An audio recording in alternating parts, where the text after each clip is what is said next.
যুক্তরাষ্ট্রের president Donald ট্রাম্পকে ঘিরে বারবার হত্যাচেষ্টার ঘটনায় দেশটির রাজনৈতিক পরিবেশে নতুন ভীতি সৃষ্টি হয়েছে। সাম্প্রতিক একটি নৈশভোজ অনুষ্ঠানে তার উপর হামলার চেষ্টা গত 2 বছরের মধ্যে তৃতীয় ঘটনা হিসেবে সামনে এসেছে। এর আগে 2024 সালে একটি নির্বাচনী সমাবেশে হামলার ঘটনা ঘটে। আরেকবার হামলার আগেই হামলাকারী ধরা পড়ে। আমেরিকার রাজনীতিতে এই ঘটনাগুলো ঘিরে ভীতি ছড়াচ্ছে। রিপাবলিকানদের দাবি ডেমোক্রেটদের কঠোর সমালোচনায় ট্রাম্পের নিরাপত্তা ঝুঁকি বাড়াচ্ছে। তবে ডেমোক্রেট নেতারা সব ধরনের সহিংসতার বিরুদ্ধে অবস্থান নিয়ে প্রতিটি ঘটনার নিন্দা জানিয়েছেন। তবে অনেকে মনে করেন ট্রাম্পের নিজস্ব রাজনৈতিক ভাষাও এই উত্তেজনাপূর্ণ পরিবেশ তৈরিতে ভূমিকা রেখেছে। 2015 সালে রাজনীতিতে প্রবেশের পর থেকেই তিনি প্রতিপক্ষের বিরুদ্ধে আক্রমণাত্মক, কখনো সহিংসতাপূর্ণ বক্তব্য দিয়েছেন। বিভিন্ন সময়ে তিনি রাজনৈতিক প্রতিপক্ষকে কাল্পনিক যুদ্ধের ঘোষণাও দেন।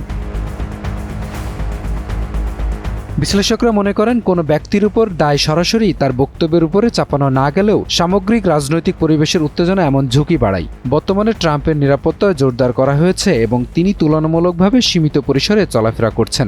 সব মিলিয়ে যুক্তরাষ্ট্রের রাজনৈতিক সহিংসতার পুনরুত্থান গণতান্ত্রিক পরিবেশের জন্য একটি সতর্ক বার্তা হিসেবেই দেখা হচ্ছে। এপি পলাশ, টাইমস টুডে।